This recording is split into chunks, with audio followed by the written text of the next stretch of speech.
My name is Flavius Valerius Constantinus. You can call me Constantine the Great or Constantine. And boy, let me tell you, leading an empire is no easy task, let alone building a new capital.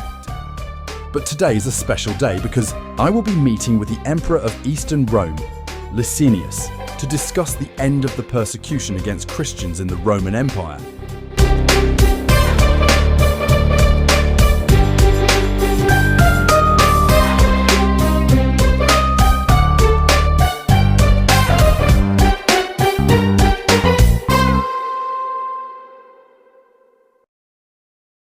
After my father's passing, I was able to defeat my brother, Maxentius, for the title of Emperor of Western Rome in the Battle of Milvian Bridge. Long live the king! I later went on to establish relations with Eastern Rome and their Emperor Licinius. We're like best buds now. Why'd they put out seats for my ex-wife and son? Considering I had them executed a while back. Greetings, gentlemen. I'm glad you were able to join me today. Today, we are to discuss promoting religious freedoms within the Roman Empire, between both the West and East, as we have all been affected by Diocletian and Galerius' initiation of the Great Persecutions. This proclamation for religious freedoms will be titled the Edict of Milan, legalizing Christianity as a religion, allowing Christians to worship as they saw fit, as well returning the churches and properties that had been confiscated by recent persecutions. It's almost like you could say this proclamation is one small step for man, but one giant leap for mankind. I'm glad we were able to come to an agreement. I just hope Constantine doesn't think he's better than me just because I let him get this treaty through. Also hope this doesn't cause future conflicts like a civil war. But as long as the Christians stay loyal to the Roman gods and traditions, like the pagan rituals, everything will be fine.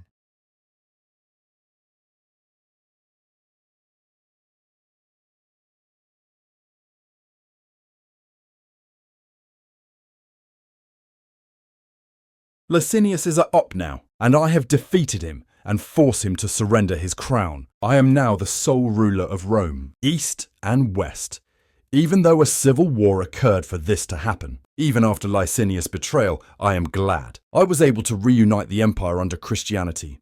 I believe I have been used as God's instrument for the suppression of impiety.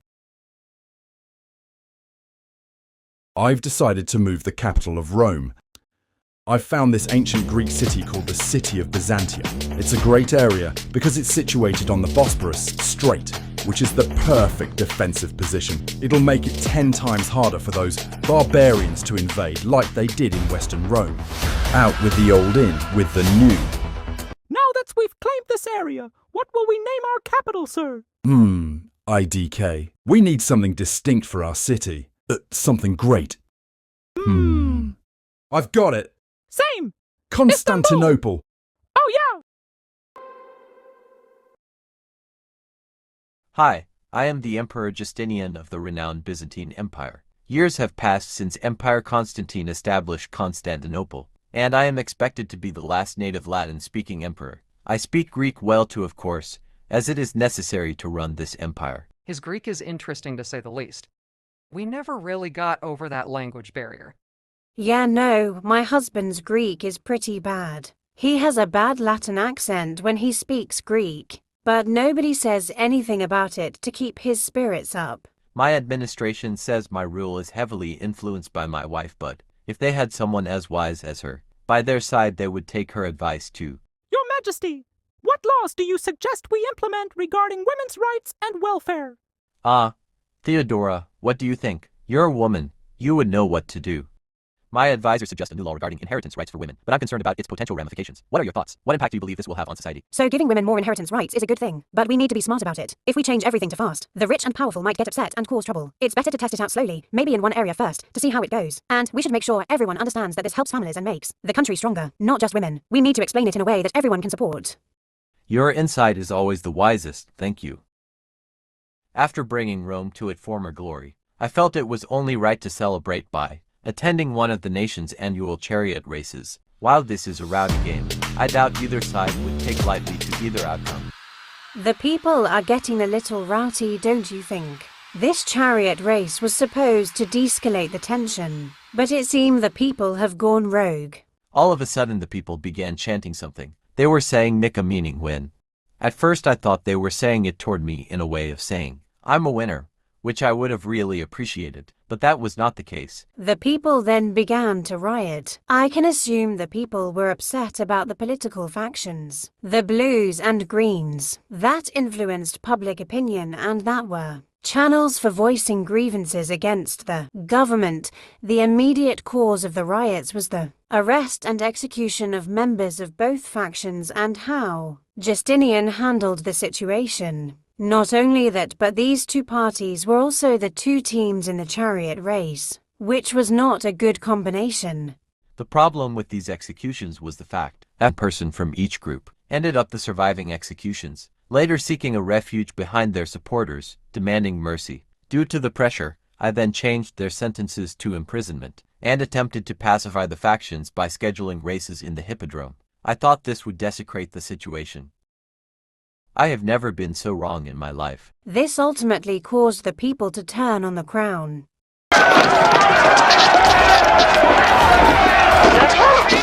My dearest Theodora, I am deeply disturbed by the riot outside. To ensure our safety we must run, temporarily.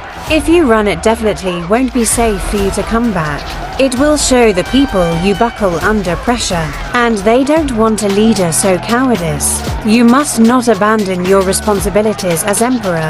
But do you see the damage they have caused? The hippodrome is in ruin and they demand my head. Have courage. Stand steadfast against those rioters. Take command, and your bravery will be recorded in history. SMH, I guess you're right.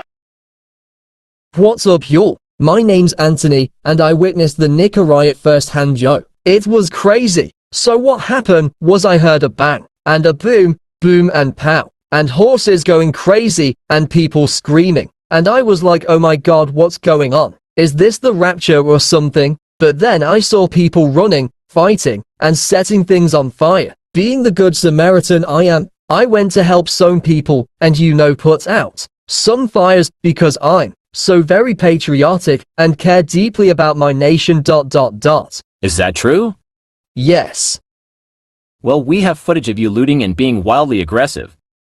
In fact, you were seen joining in on the riots and lighting things on fire.